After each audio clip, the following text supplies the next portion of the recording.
하나님의 말씀은 잠언 31장 1절에서 9절 말씀입니다. 잠언 31장 1절에서 9절 말씀입니다. 제가 이 말씀을 읽도록 하겠습니다. 르무엘 왕의 말씀들 곧 그의 어머니가 그에게 가르친 예언이라. 내 아들아 내가 무엇을 말할까? 내 태에서 난 아들아 내가 무엇을 말할까? 내 서원으로 얻은 아들아 내가 무엇을 말할까? 내 힘을 여자들에게 주지 말며 내 행동을 왕들을 멸망시키는 데 쓰지 말라. 오 르무엘아 그것은 왕이 해야 할 것이 아니니라. 술을 마시는 것은 왕이 해야 할 것이 아니며 독주를 마시는 것은 통치자들이 해야 할 것이 아니니 이는 그들이 술을 마시고 법을 잊어버려 고난받는 어떤 사람들의 심판을 왜곡할까 함이니라. 독주는 죽게 된 자에게 주고 술은 마음에 근심하는 자들에게 줄지어다. 그가 마시고 자기의 빈곤함을 잊으며 자기의 가련함을 더 이상 기억하지 아니하리라. 너는 벙어리들과 파멸되기로 정해진 모든 자들을 위하여 소송에서 내 입을 열라. 내 입을 열어 바르게 재판하고 가난한 자와 궁핍한 자를 위하여 변호하라. 오늘 말씀의 제목은 아들아 정신 차리라. 잠언은 많은 교훈과 책망, 조언과 권면으로 이루어져 있습니다. 하지만 오늘 잠언 31장은 르무엘 왕의 어머니가 그의 아들에게 주는 어떤 단순한 책망이나 조언 또는 권면, 훈계의 말씀 이상입니다. 왜냐하면 본문 1절에 기록되어 있듯이 이 말씀은 예언이기 때문입니다. 예언.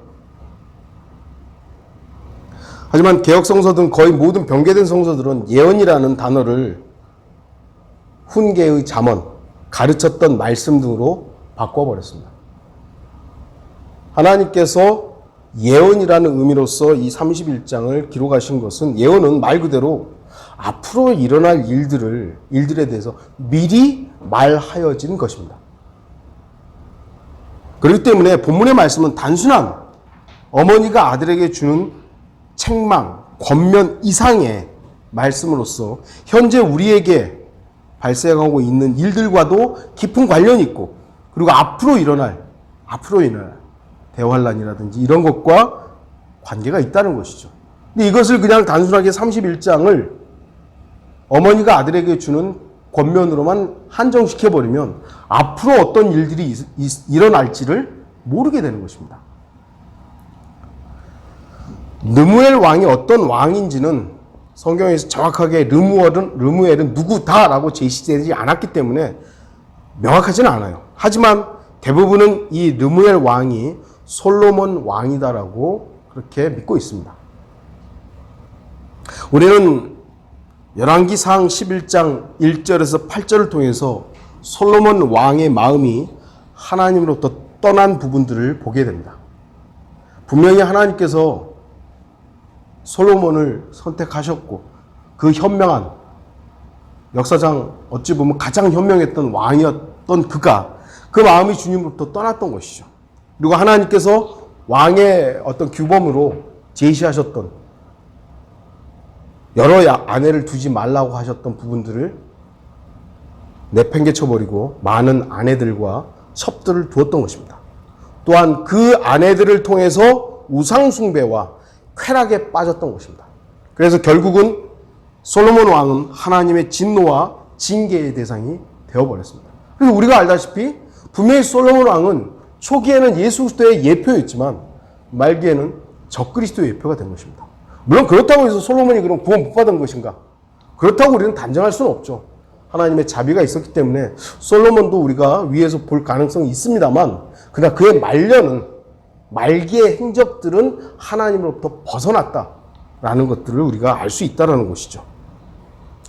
아마도 잠언 31장은 타락하고 있는 아들 솔로몬을 지켜보던 어머니 밧세바가 아들에게 했던 말을 하나님께서 예언의 말씀으로 기록하셨을 것입니다. 그래서 성경이 된 것이죠. 책망과 조언을 듣기 좋아하는 사람들은 별로 없습니다. 누가 야단을 치는데 그걸 헤헤헤 거리고 듣는 사람은 없죠. 기분 나쁘죠. 하지만 성경은 책망을 듣고 자신의 길에서 돌이키는 사람에 대해서 현명하여 생명의 길에 있는 사람이라고 말씀합니다. 반면 책망을 듣지 않고 그 책망을 거절하는 사람에 대해서 어리석고 멸망의 길에 있는 사람이라고 말씀합니다. 잠언 15장 5절 어리석은 자는 자기 아버지의 훈계를 멸시하나 총명한 자는 책망을 존중하느니라. 잠언 10장 17절 훈계를 지키는 자는 생명의 길에 있으나 책망을 거절하는 자는 빗나가느니라. 우리 청년들도 부모의 훈계와 책망 또는 목자의 훈계와 책망, 조언이나 권면, 성도들의 조언이나 권면이 하나님의 말씀에 입각하고 있다면, 하나님의 말씀을 근거로 여러분에게 말하고 있다면 무시하지 마십시오.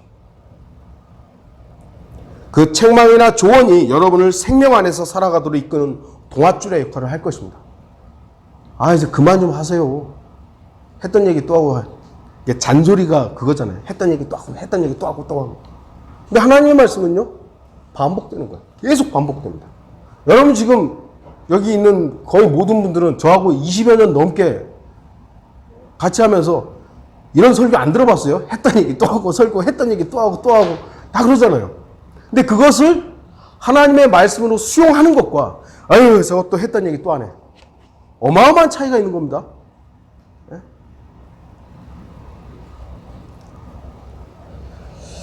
2절을 보시면 왕의 어머니는 아들의 모습을 보고 기쁨을 얻지 못했습니다. 오히려 충격적이고 실망했습니다. 내 아들아, 내 아들아, 내가 무엇을 말할까? 내 태에서 난 아들아, 내가 무엇을 말할까? 내 서원으로 얻은 아들아, 내가 무엇을 말할까? 이 구절에는 어머니의 한탄과 슬픔이 섞여 있습니다. 또한 제가 아까 예배드리기 전에 말씀드렸던 어떤 책망조도 들어가 있습니다. 결코 로마 카톨릭의 해석처럼 마리아를 예표하는 어머니가 예수 그리스도를 예표하는 르무엘 왕에게 좋고 아름다운 그리고 긍정적인 조언을 하는 장면이 아닙니다. 어떤 사랑의 지금 표현으로서 아들아 이게 아니라는 거예요.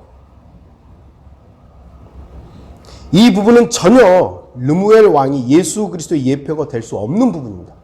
어머니가 지금 강하게 책망하면서 권면하는 내용이기 때문이죠. 본문의 어머니의 아들은 전혀 예수 그리스도를 닮지 않았습니다. 그와는 반대로 이 아들은 여자들과 독주로 술과 독주로 희덕거리면서 왜곡된 재판을 할 위험에 처해 있었습니다. 그러한 모습을 지켜보는 안타까운 어머니의 모습으로 성경은 그 심정으로 내 아들아, 내 아들아 라고 말하고 있는 것입니다.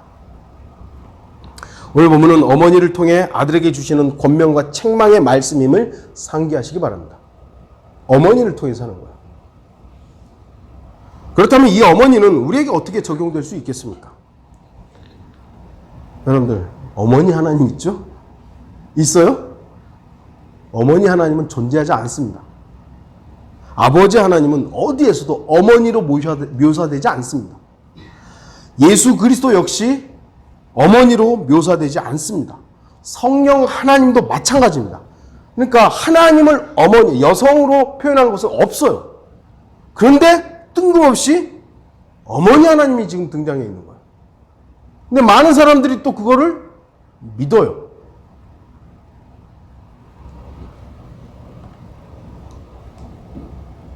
그리스도인들에게 이 어머니와 연관되어 있는 부분이 어디일까요? 갈라디아서 4장 26절에 나오는 이 부분이죠. 위에 있는 예루살렘은 자유로우니 우리 모두의 어머니니라.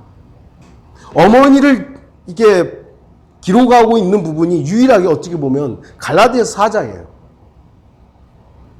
하나님의 교회 수장인 장길자 씨는 자신은 어머니 하나님이라고 소개하고 있지만 성경에는 그 어디에도 어머니 하나님은 존재하지 않습니다. 장길자라는 여자는 하나님이 아닙니다.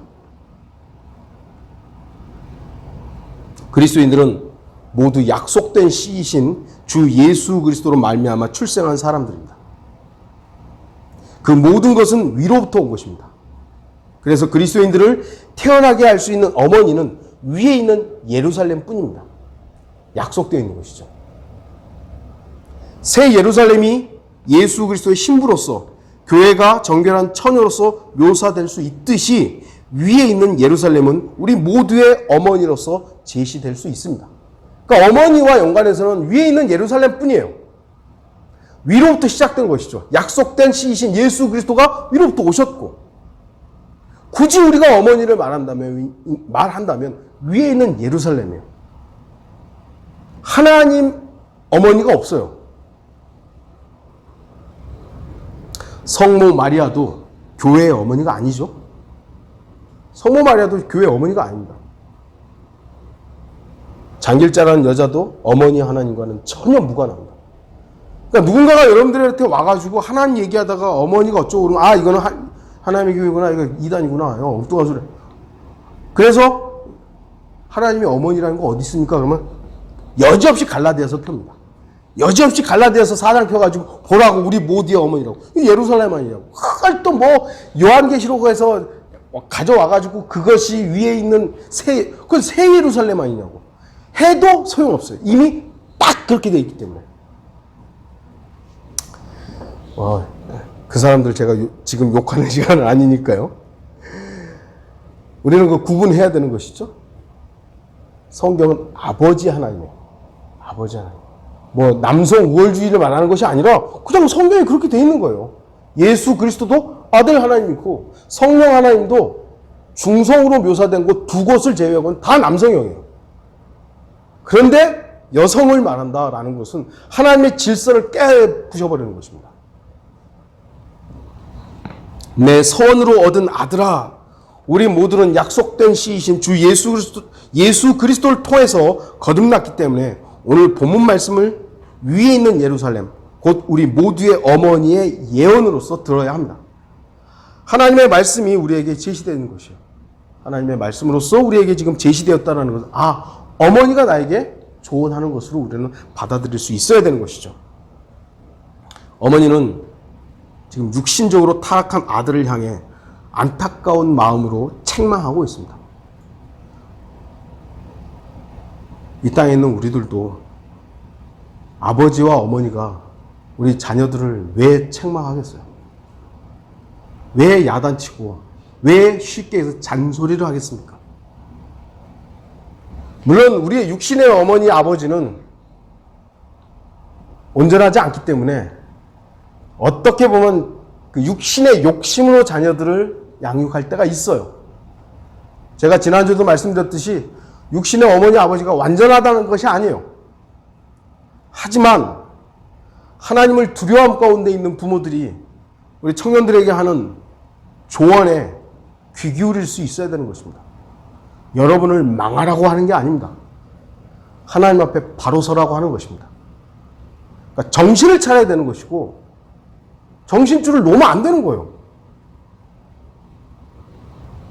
어머니가 이렇게 아들을 향해서 아들아! 라고 하는데도 불구하고 그 소리를 그냥 무시해버린다면 어떻게 되겠습니까? 3절은 두 가지에 대해서 말씀합니다. 내 힘을 여자들에게 주지 말며 내 행동을 왕들을 멸망시키는 데 쓰지 말라 그랬습니다. 내 힘을 여자들에게 주지 말며, 뭐 이거는 또 요즘 페미니즘인가 이런 사람들이 들으면 왜 여자들 무시하냐 그러는데, 성경이 여성에 대해서 무시하는 것이 아니라 여성의 이 여자를 통해서 죄의 출발들과 이런 것들이 제시되고 있는 거예요. 우리가 그러면 아니다라고 할 수는 없는 거 아니에요. 다윗 왕도 밧세바 때문에 망쳤죠. 물론 밧세바가 아니었어도 다윗은 뭐 죄지을 어떤 준비를 하고 있었던 것도 있었고, 솔로몬 왕 역시 여자 문제로 인해서 죄를 짓고 타락하게 된 겁니다. 아담은 뭐 때문에 그런 것이죠? 아내를 너무 사랑해서, 여자를 너무 사랑해서 결국은 이브가 준 선과 악의 지식의 나무의 열매를 먹고 함께 타락한 것이죠. 이 마지막 시대의 목사들의 타락의 주요 원인 중에 하나가 뭡니까? 여자 문제예요. 여자 문제. 정치인들도 그렇고 뭐 수많은 사람들이 걸려 넘어지는 것이 결국 돈과 여자예요. 주님께서는 남편들에게 아내를 자신의 몸처럼 사랑하고 말씀하셨습니다. 분명한 말씀이죠. 남편은 아내를 사랑해야 돼요. 하지만 잠언에 나오는 여자는 거의 대부분 아내와는 상관없는 창녀를 말하는 겁니다. 더러운 여자를 말하는 겁니다. 그래서 성경에서 말하는 여자를 조심해라, 이것은 아내를 조심해라가 아니에요. 음란한 여자를 조심하라는 것이죠. 남편과 아내가 서로 사랑하는 것은 너무나 잘하는 것입니다. 그러나 그 정상적인 관계를 깨뜨리는 다른 여자를 생각하고 마음에 둔다는 것은 분명히 죄입니다. 육신은 자기 원하지 않는 결혼을 했대요. 뭐 부모들이 어쩌고 저쩌고 해서 결혼했대요. 그런데 어느 순간 저 여자가 나의 인생의 여자라고. 그게 죄라는 것을 이게 죄구나라고 해야 되는데 육신은 뭐예요? 다른 여자를 원하는 거예요. 나는 원하지 않는 결혼을 한 거야. 이제는 내가 원하는 사람을 만난 거야. 그게 죄라고요. 성경은 그게 죄라고 말씀하는 거예요. 그런데 그건 죄가 아니라고. 세상은 그렇죠. 죄가 아니라고. 자기가 원하는 대로 살아야 된다고. 다시 말씀드립니다. 우리의 육신이 원하는 대로 살면요, 그 끝은 멸망입니다. 우리는 내 육신이 원하는 대로 사는 사람들이 아니라 하나님이 무엇을 원하시고 하나님께서 무엇을 제시하시는가, 거기에 순종하는 사람이에요. 비록 이거는 비록이지만 내가 원치 않는 결혼을 했다 이거예요. 근데 거기에 그리스도인이라면 순종하고 살아야 되는 거예요. 그게 맞는 것이. 그런데 그 남편이, 아내가 나를 엄청나게 괴롭히고 믿음 생활을 못하게 한다. 그러면 거기서 떠날 수 있는 것이죠. 근데 그게 아니라 같이 살고자 하고 그래도 뭐 사랑을 주고 이런다면 거기에 맞춰서 감사함으로 살아야 되는 것이죠. 그게 아니라면, 그 마음을 다른 곳에 빼앗긴다면 그건 죄예요. 그것은 아내도 마찬가지입니다. 아내도 마찬가지. 하나님께서 허락하신 관계를 위해서 힘을 사용하고 능력을 발휘하는 것은 너무나 잘하는 것입니다. 그러나 하나님께서 원하지 않는 것들을 위해서 힘과 능력을 낭비한다면 그것은 죄인의 쟁기질일 뿐입니다.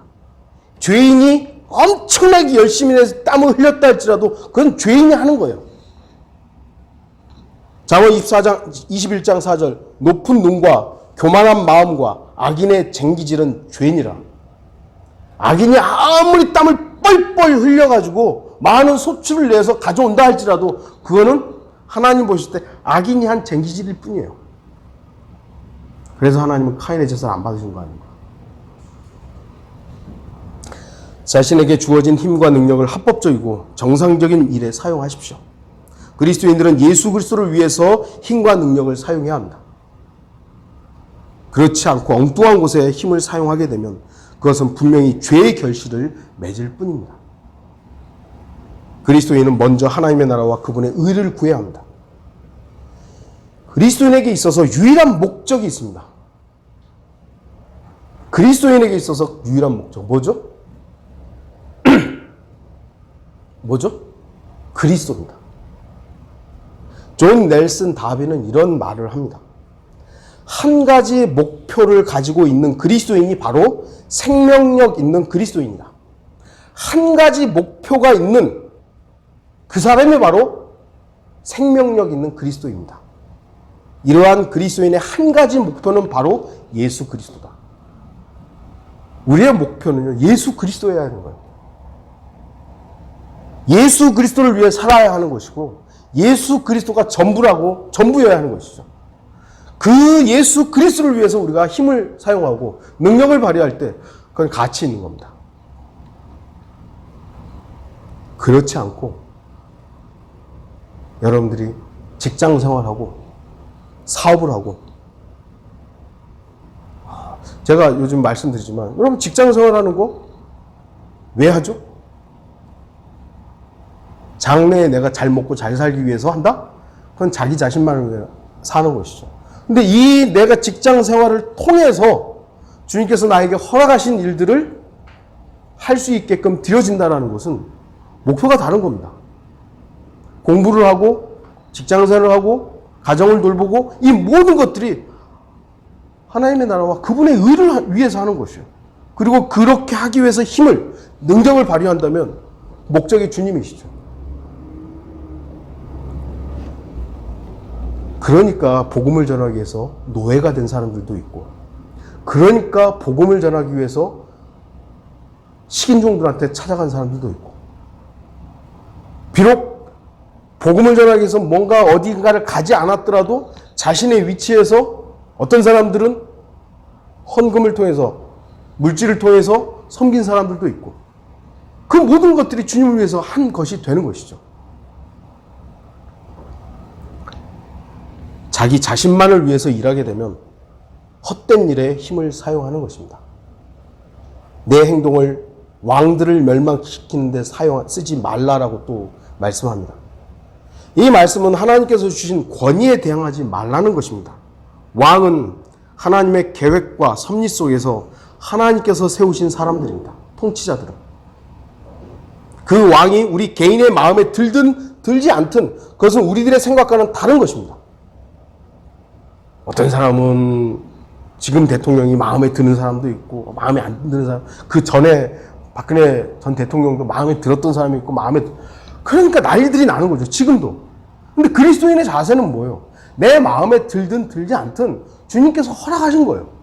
그러면 우리가 믿음 생활하는 것을 방해하거나 저촉하지 않는 이상은 법적인 부분을 순종해야 돼요. 따라야 돼요.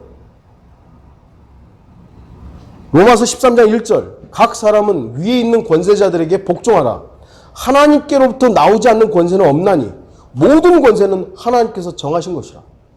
그것이 독재자라 할지라도, 독재자가 우리나라도 독재했던 사람들 있죠. 그 독재자들이 우리의 믿음을 제한하고 우리의 믿음을 파괴했다면 거기는 우리가 따를 수 없었죠.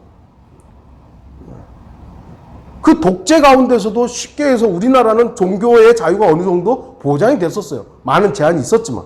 그럼 그 부분에서는 독재자라 할지라도 우리는 따랐어야 되는 거죠. 근데 북한의 김일성, 김정일, 김정은은 믿음을 파괴하기 때문에 거기에 대해서 거기에서 순종하라. 그렇게 말할 수는 없는 것이죠. 모든 권세는 하나님께서 정하신 거예요. 근데 오늘날 지금 기독교라는 이름으로 반정부 운동을 하고 막 이런 것들은 제가 볼 땐 하나님의 말씀을 완전히 무시하고 있는 거예요. 그들이 예전에 독재자들을 있을 때는 한 말도 못하고 있었잖아요. 근데 지금은 그냥 대통령을 대놓고 욕을 해도 안 잡아가니까 그냥 아무렇게나 욕을 하더라고요. 하나님께서 세우신 권위는 그것이 나 자신의 생각이나 마음에 맞지 않다 할지라도 거부하고 대항해서는 안 됩니다. 하나님께서 주셨으면 그리스도인은 그 앞에 복종해야 합니다. 하나님께서 주신 권위에 대항하는 것은 그리스도인이 해야 할 일이 아닙니다. 그래서 제가 항상 강조하지만 그리스도인은 반정부 운동하는 게 아니에요. 데모하고 막 이런 게 아닙니다. 기도하는 것이죠. 하나님의 섭리 속에서 마지막 때에 누가 되든 마찬가지입니다. 내 마음에 맞는 대통령이 됐다고 여러분 변할 것 같습니까? 이 마지막 때예요. 지금 미국에서도 지금 앞으로 11월 달인가 대선이잖아요. 트럼프가 재선을 하면은 미국이 더 기독교적이고 트럼프가 대선에 실패하고 다른 사람이 되면 미국이 기독교적입니까? 아닙니다. 누가 되든 마지막을 향해서 뛰어가고 있는 겁니다. 저와 여러분들은 그저 주님의 오심을 기다리면서 주님이 오셔야 이 땅에 참 평화 오는구나. 그걸 아는 것이죠. 이제 4절을 보겠습니다. 이 구절은 왕이 하지 말아야 할 것이 술을 마시는 것이라고 분명히 말씀합니다. 술을 마시지 않는 것이 이제 왕의 일이죠. 또한 독주 역시 마시지 말라고 말씀합니다. 잠언은 이 술에 대해서 여러 차례 경고하고 금지하고 심지어는 쳐다보지도 말라고 말씀합니다. 잠언 23장 31절 술은 붉고 잔에서 빛을 내며 매끄럽게 내려가나니 너는 술을 쳐다보지도 말라. 이런 성경이 있는데도 불구하고 사람들은 에베소서를 좋아해요. 술과 연관해서 아이 술 취하지 말라 그랬지 먹지 말라 그랬냐고. 그래서 잠언은 이게 인용하지 않죠. 그리스도인은 예수 그리스도의 상속자로서 왕의 아들이자 자녀로서 그리스도와 함께 통치하도록 부르심을 받았습니다. 그래서 우리는 왕 같은 제사장, 왕이에요, 왕. 왕이 술과 독주 마시지 말라라는 것이죠. 그렇기 때문에 그리스도인에게 독주와 술은 상관이 없는 것입니다, 사실은.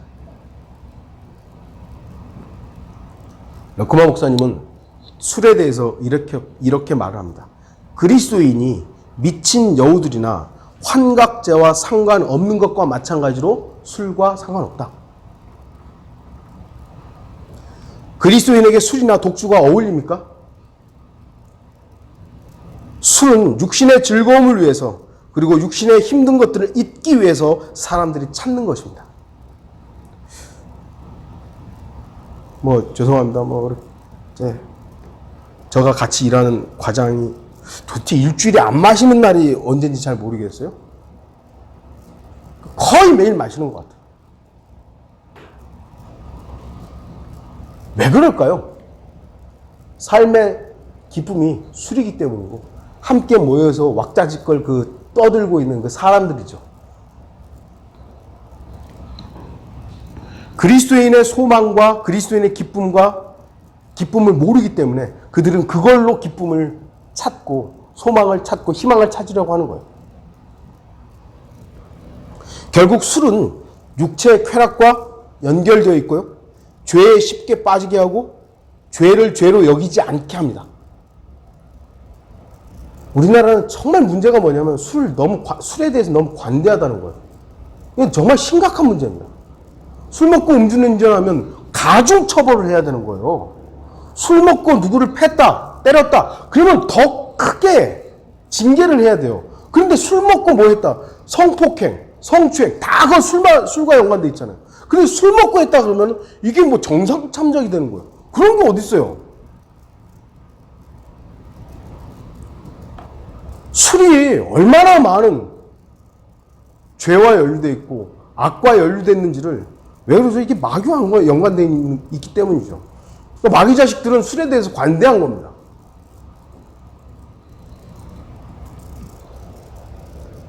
술을 마셨을 때의 결과가 5절에 나타나고 있음을 주목하십시오. 5절 보시면 그들이 술을 마시고 법을 잊어버려. 법을 잊어버리는 거예요. 술 마시면 하나님의 말씀을 잊어버립니다. 술 마시는 사람들이 하나님의 말씀을 기억하겠습니까? 여러분이 성령으로 충만하지 않고 육신으로 충만할 때 하나님의 말씀이 역사할 틈이 있겠습니까? 성경이 성도들에게 술 취하지 말라, 그것은 방탕한 것이니 오직 성령으로 충만하라고 말씀하신 이유가 분명히 있습니다. 왜냐하면 육신을 위해서 살게 되면 하나님의 거룩한 말씀은 잊어버리기 때문입니다.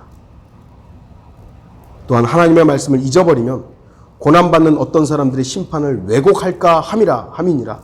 하나님의 말씀을 잊어버리면 영적 분별력을 잊어버리게 되고 정확한 판단을 내리지 못하게 됩니다.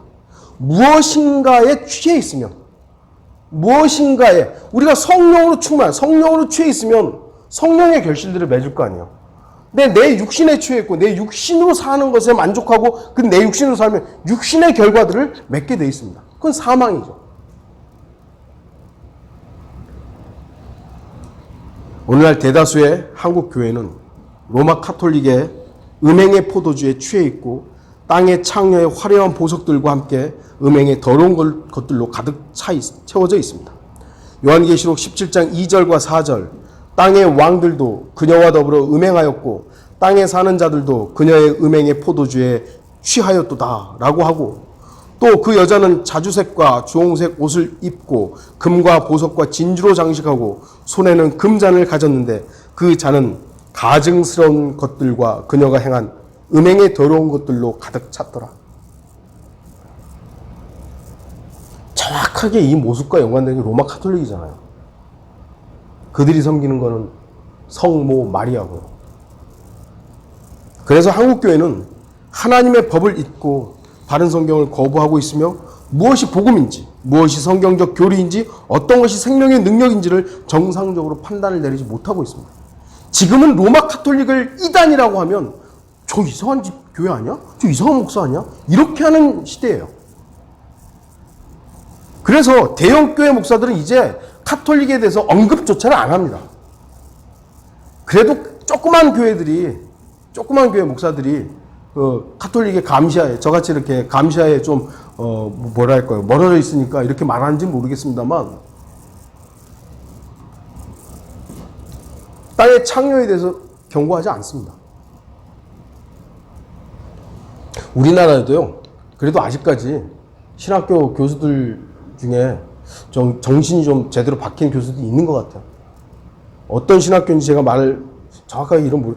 신학교 교수가 동성애는 죄다라고 얘기를 했어요. 그래서 잘렸어요. 예. 우리나라도 이제 이런 나라가 신학교에서 잘린 거라니까요. 성경을 믿는 그리스도인들은 세상의 유혹과 종교적 술수들로부터 철저히 구별되어야 함을 우리는 명심해야 됩니다. 아닌 건 아닌 거예요.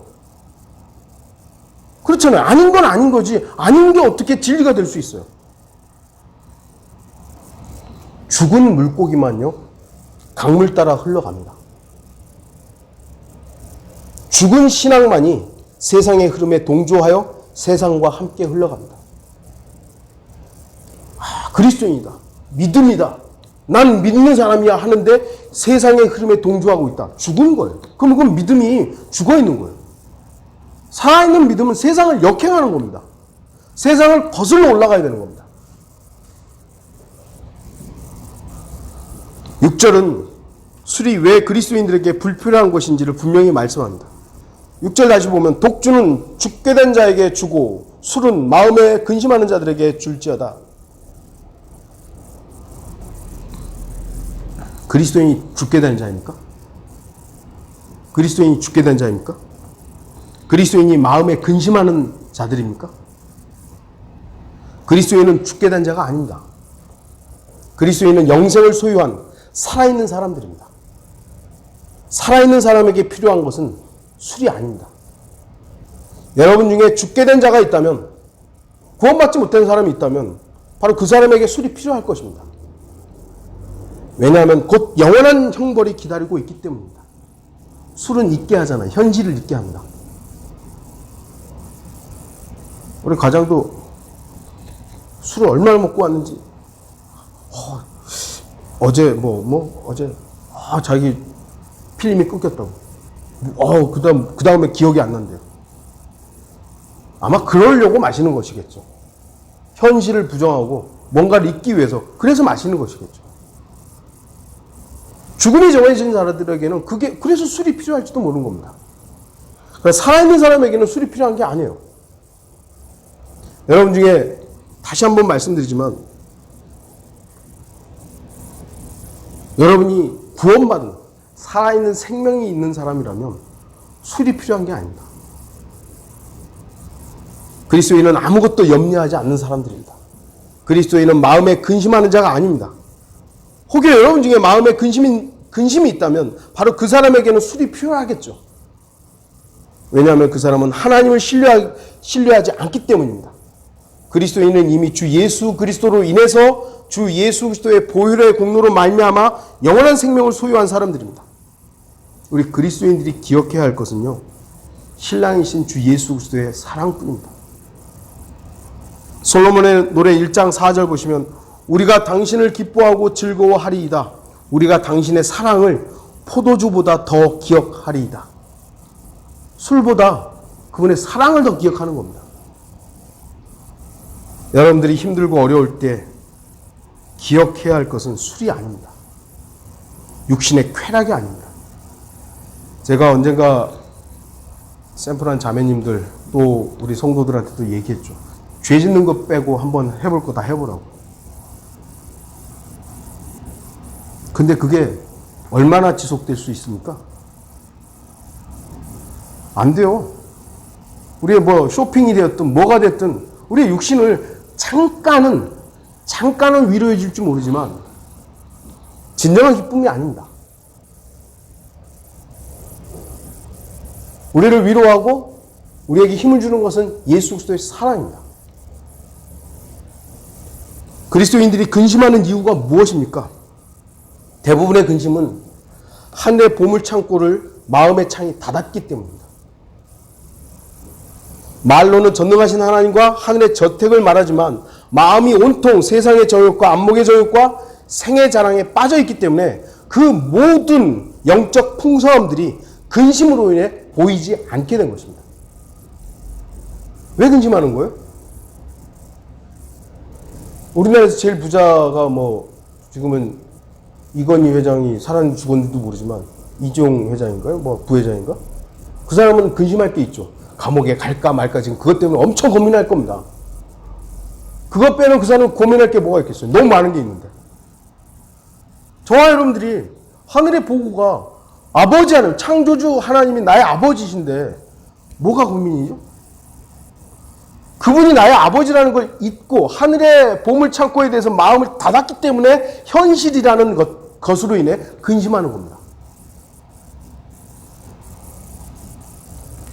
저는 넓은 아파트에 사는 사람이 별로 그렇게 부럽지 않아요.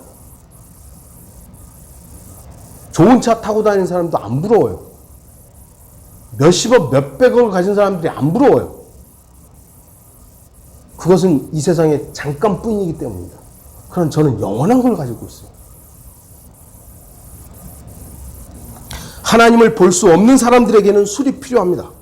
하나님을 볼 수 없는 사람들에게는 담배가 필요하고 마약이 필요하고 환각제, 댄스 파티, 스포츠, 어떤 중독 등등이 필요할 것입니다. 하지만 하나님 한 분만으로 만족하는 사람에게는 오직 주 예수 그리스도만 필요합니다. 예수 그리스도만 있으면 돼요. 여러분들 그렇게 정말 고백할 수 있으세요? 세상은 자신들에게 소망이 없다는 것을 스스로 알고 있기 때문에 그래서 매일같이 술로 자신들의 몸을 망칩니다. 몇몇 사람들이 세상에 희망을 걸고 앞으로 나아가자고 함께 손을 잡고 평안을 이루자고 외치고는 있습니다만 그들의 구호고는 결국 담배 연기처럼 사라져버리고 잊혀질 뿐입니다. 이제 8절을 보겠습니다. 어머니는 왕이 해야 할 일이 무엇인지 강력하게 말합니다. 너는 벙어리들과 파멸되기로 정해진 모든 자들을 위하여 소송해서 내 입을 열라 그랬습니다.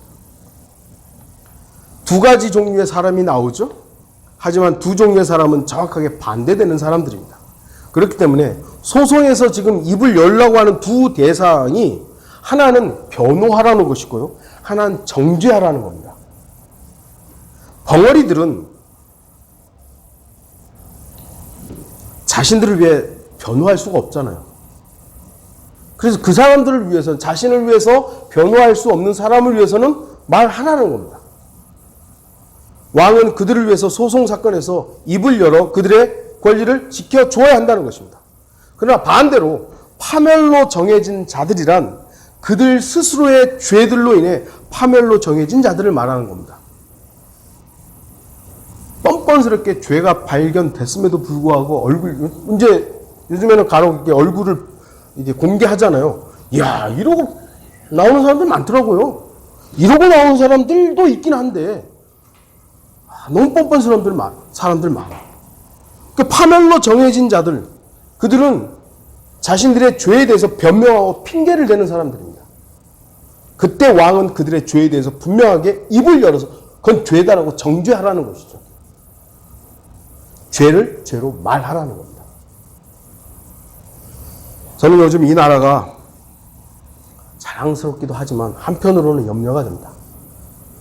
현 정부는 동성애를 옹호하고 친사회주의적인 정책을 펴고 있고 반기독교적인 정책을 준비하고 있으며 개인의 자유를 점차적으로 통제하려는 움직임을 보이고 있습니다. 물론 이런 모든 것들이 적그리스도의 길을 준비하는 부분들이기도 하죠.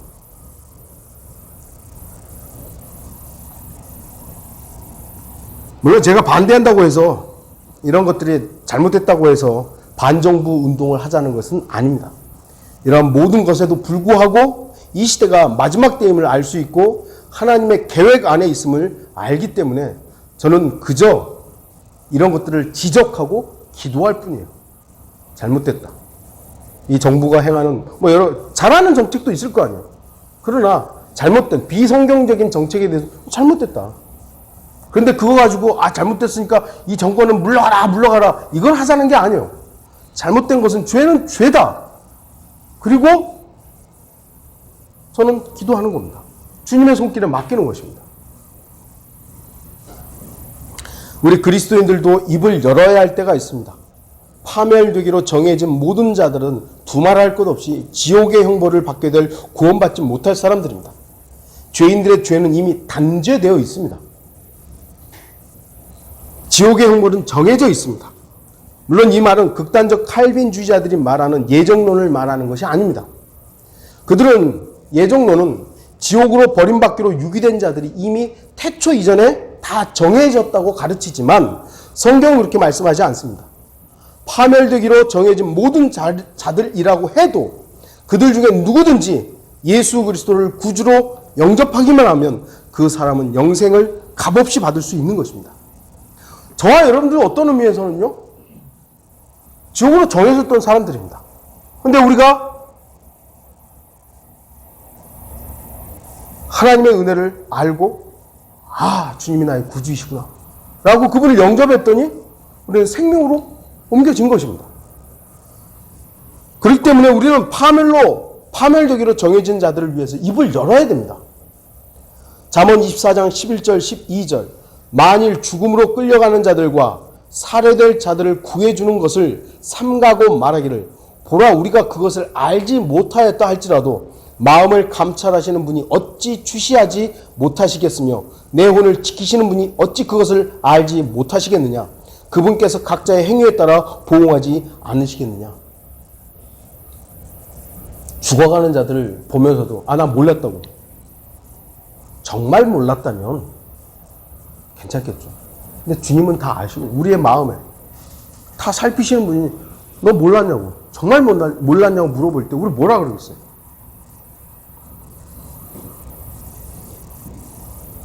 반정부 운동에 입을 열라는 것이 아닌가. 잃어버린 죄인들, 잃어버린 혼을 위해서 입을 열어야 됩니다. 정말 그 반정부 집회하는 목사들, 그 교회, 잃어버린 혼들을 위해서는 얼마나 입을 열었는지 묻고 싶은 거예요. 엉뚱하게 복음을 전한다고 엉뚱한 하면서 가난한 자와 궁핍한 자를 위해 변호하라는 말씀에도 우리가 주의해야죠. 교리적인 적용에서 가난한 자와 궁핍한 자는 환난 성도들을 말합니다. 우리는 오늘 본문이 예언이라고 기록되어 있는 것을 주목해야 되죠.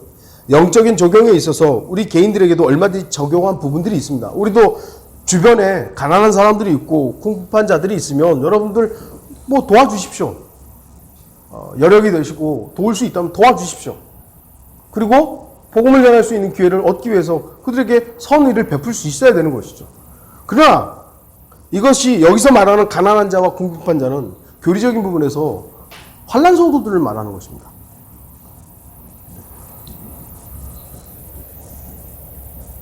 바로 오늘 본문은 왕의 백성인 이스라엘, 그 환난 때 유대인들과 유대인들 주변에 짐승의 표를 받지 않은 그 사람들이 행동해야 될 규범을 말하고 있는 것입니다. 환난 성도들을 위해서 변호한 사람들은 양의 무리에 함께해서 천년왕국에 들어갈 수 있는 특권을 누리게 될 것입니다. 그러니까 여기 지금 나와 있는 르무엘 왕에게 하는 이 어머니의 조언은 환난 성도들이 또 이스라엘과 연관되어 있는 사람들이 환난 성도들을 그 당시에 있을 사람들을 어떻게 대해줘야 하는 것과도 연관되어 있는 것이죠. 그러니까 술 먹지 말라는 것은 마지막 때 땅의 창녀인 로마 카톨릭과 연관되지 말라는 것과 교리적인 연관들이 있는 것이죠. 더욱이 우리는 어떤 교리가 성경적이고 올바른지 또 변호할 수 있어야 됩니다. 지금 이 시대는 온통 비성경적인 교리들로 가득 차 있습니다. 어떤 것이 성경적인 교리인지 구분하기가 너무 힘든 때입니다. 심지어는 킹제임스 성경을 사용한다고 하는 교회들마저도 비성경적인 실행들이 자신들도 그냥 그 고집, 아집으로 그냥 하고 있는 거예요. 저와 여러분들이 배웠던 방화동의 성경침례교회, 그리스도인에게 의무가 있다. 예배 드리는 거 의무고, 11조 하는 거 의무고, 구령하는 것도 의무로 가르쳤죠. 그게 왜 의무죠? 왜 그렇게 비성경적인 실행을 하면서 성도들을 의무가 뭐예요? 안 하면 제재가 오는 게 의무입니다. 국방의 의무를 안 해봐요. 그러면 어떻게 돼요? 감옥에 가는 겁니다. 의무라는 건 그렇게 강제적인 거예요. 하나님께서 우리에게 예배 안 드리면 무슨 뭘 강제적으로 제재를 가합니까? 11조 안 하면 그게 의무입니까? 그런데 그것을 계속 세뇌시켜가지고 그게 마치 성경적인 것이냐, 의무라고 가르치고 있는 거예요. 바른 성경을 쓰고 바른 교리를 가르친다고 하면서도 잘못된 교리를 실행을 하고 있는 거예요. 우리 그거 잘못됐다고 얘기해야 되는 것이죠.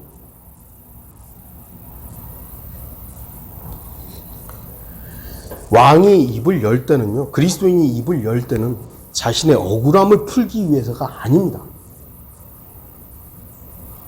잃어버리는 혼들을 위해서 입을 열어야 되는 것이고, 고난에 처해 있는 사람들을 변호하기 위해서, 잘못된 것들이 죄라는 것을 알리기 위해서 입을 여는 것이지, 내가 억울합니다! 이 억울함 좀 풀어주십시오.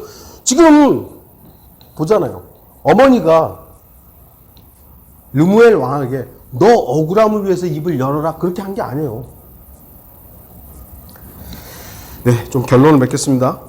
오늘 본문은 한 왕의 어머니가 타락하고 있는 아들을 향해 안타까움과 탄식의 책망이 섞인 예언의 말씀입니다. 이 말씀은 오늘 우리 자신에게도 정확하게 적용될 수 있는 말씀이어야 합니다. 우리 그리스도인들은 약속의 씨이신 주 예수 그리스도를 통해 태어난 왕의 아들들입니다. 위에 있는 예루살렘은 우리들의 어머니입니다. 어머니는 아들을 위해 권면할 수 있습니다. 여러분의 힘을 주님을 위해 사용하십시오. 엉뚱한 곳에 허비하지 마십시오. 또한 하나님께서 주신 권위에 대항하지 마십시오. 이 말은 목사에게 무조건 복종하라는 말이 아닙니다. 그러니까 권위에 복종하라는 것을 목사한테만 권위를 부여해가지고 지역교회들이, 심지어는 성경들을 믿는 지역교회들도 이 권위를 목사한테만 딱 주는 거, 성도들이 목사한테 함부로 덤비지 말라고 이렇게 하는 거예요. 아니죠. 하나님께서는 모든 성도들에게 권위를 주셨어요. 기름 부음을 주셨고 서로 존중해야 되는 것이고, 그 존중함 가운데 존중하다 보니까 대항하지 않는 것이죠. 그럼 목자도 성도들을 함부로 대하는 게 아니고요, 성도들도 목자를 함부로 대하지 않게 되는 겁니다. 근데 이게 한쪽으로 편중되어 있는 거예요. 그러니까 성도들은 목사라는 어떤 권위에 이상하게 맹종을 해버리는 결과들이 오고 있는 것이죠. 그래서 바깥에 세상 사람은요, 이제 기독교를 뭐라고 부릅니까? 목사교라고 부르는 거예요. 목사교. 개독교라는 이름도 이제는 지나갔어요. 목사교라고 부르는 거예요. 왜죠? 목사가 대빵이니까. 교회 머리가 목사입니까? 예수 그리스도십니다.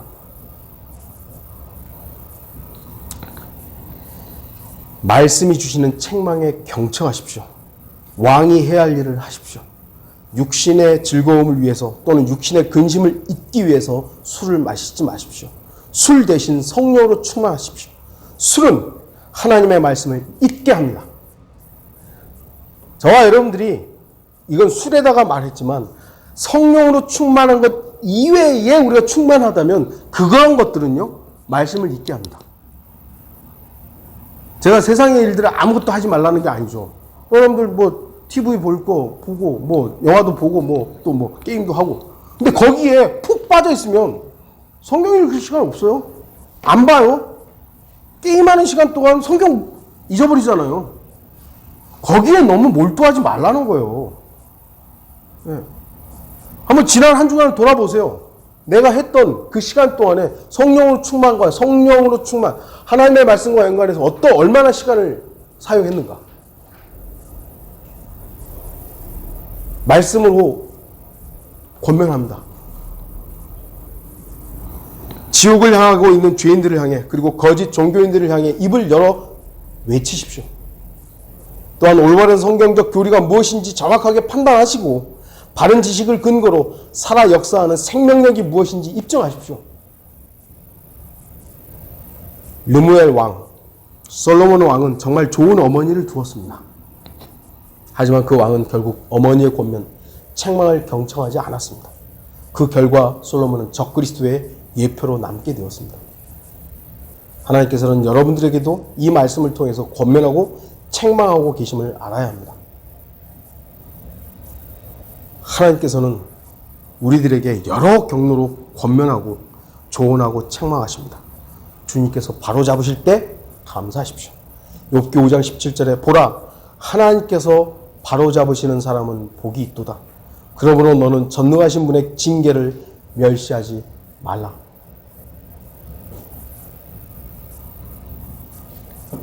보니까 항상 야단받는 사람들은요, 그 자리에 있는 사람들이에요. 왜 이제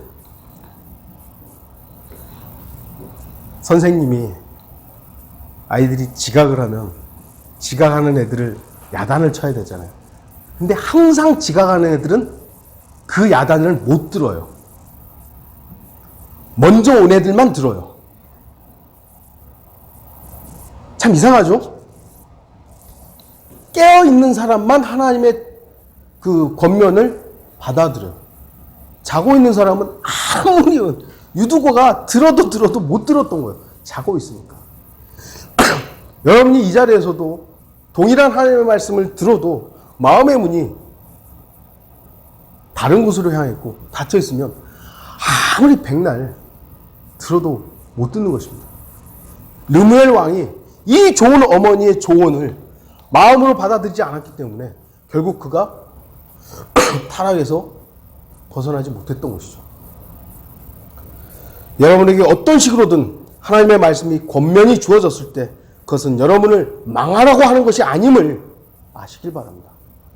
그리스도 앞에 바로 서게 하기 위해서 저는 여러분에게 권면하는 것이고 여러분의 부모님도 여러분에게 권면하는 것입니다.